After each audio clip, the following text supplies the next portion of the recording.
అసలు వాళ్ళకి appointment secretary gate కూడా దాన్ని ఇవ్వట్లేదు వాళ్ళని. ఆయన హైకోర్టు అడ్వకేట్ గా ఏదో లాజికల్ గా కొన్ని క్వశ్చన్స్ వేస్తున్నారు, కానీ ఇప్పుడు వాళ్ళు అక్కడ చెప్తుంది ఏంటంటే మా ఇష్టం మేము ఇస్తాం, మా ఎకరం 99 పైసలకి ఇస్తాం. ఎకరం కాదు సార్, మొత్తం 99 పైసలకి ఇస్తాం, మా ఇష్టం. తర్వాత మా ఇష్టం ఉద్యోగాలు, మేము బ్రిడ్జ్ ఆట వచ్చినా ఏదైనా ఆయన ఏదో మెడల్స్ అది అంటున్నారు, మెడల్స్ గిడల్స్ సంబంధం లేదు, మేము ఇస్తాం. తర్వాత మేము ఇస్తాం, కాన్స్టిట్యూషనల్ బాడీలో కాన్స్టిట్యూషన్లో లేకపోయినా కూడా, ప్రొవిజన్ లేకపోయినా కూడా ఒక కొత్త పోస్ట్ క్రియేట్ చేసి ఇదేది వాళ్ళకి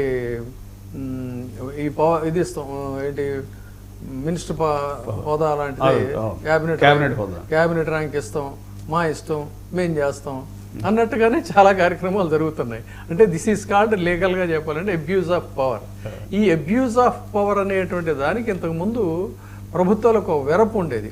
అంటే వాళ్ళు ప్రమాణ స్వీకారం చేస్తారా అని అవినీతి, బంధుప్రీతి, ఆశ్రిత పక్షపాతం ఇలాంటివి ఏమి లేకుండానే, కానీ చాలా పుష్కలంగా వీటన్నిటినీ కూడా వివిధ కోణాల్లో వాళ్ళు చేస్తున్నటువంటి పరిస్థితి. కాబట్టి దీన్ని మీరు ఎంత ఇది చేసినా కూడా, రోడ్ల మీదకి వచ్చి నినదించినా, ఉద్యమాలు చేసినా కూడా చేయడం లేదు.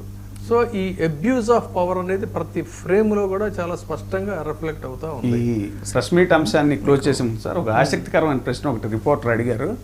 ఒకసారి చంద్రబాబు నాయుడు గారు ఐక్యూ మీద మన జగన్మోహన్ రెడ్డి గారు ఏదో కామెంట్ చేశారు. ఒకసారి ఆ బైట్ ప్లే చేయండి.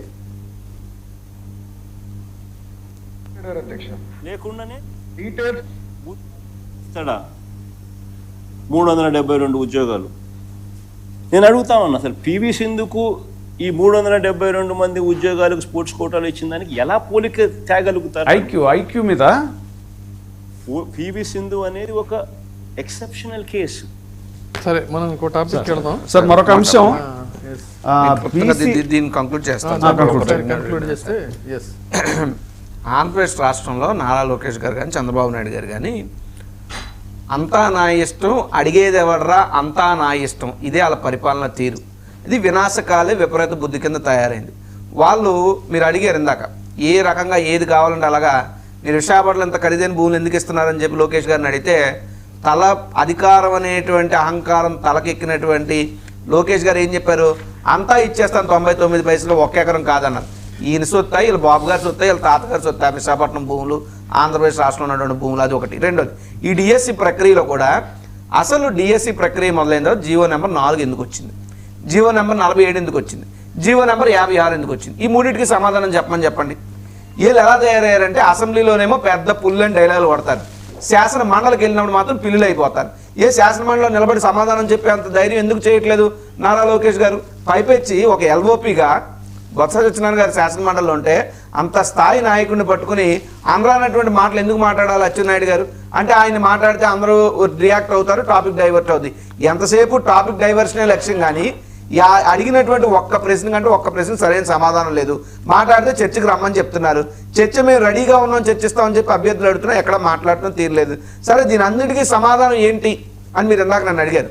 మాకు తెలిసిన సమాధానం వల్ల ప్రజా పోరాటాలు 2 న్యాయస్థానాలకు వెళ్ళటం, 3 పార్లమెంట్కి సంబంధించి ఈవెన్ ప్రధానమంత్రి గారి వరకు కూడా ఈ ఇష్యూని తీసుకెళ్తాం.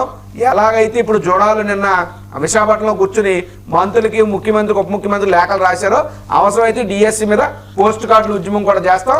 కేంద్రానికి కూడా ఆంధ్రప్రదేశ్ రాష్ట్రంలో జరిగినటువంటి డిఎస్సి కుంభకోణం గురించి యావత్ దేశం చర్చించుకునే విధంగా దీన్ని మాత్రం మేము ముందుకు తీసుకెళ్తాం. ఎట్టి పరిస్థితుల్లో డిఎస్సి కుంభకోణాన్ని వదిలే ప్రసక్తి లేదు. నారా లోకేష్ రాజీనామా చేయాల్సిందే, దీని మీద సిబిఐ ఎంక్వైరీ జరగాల్సిందే.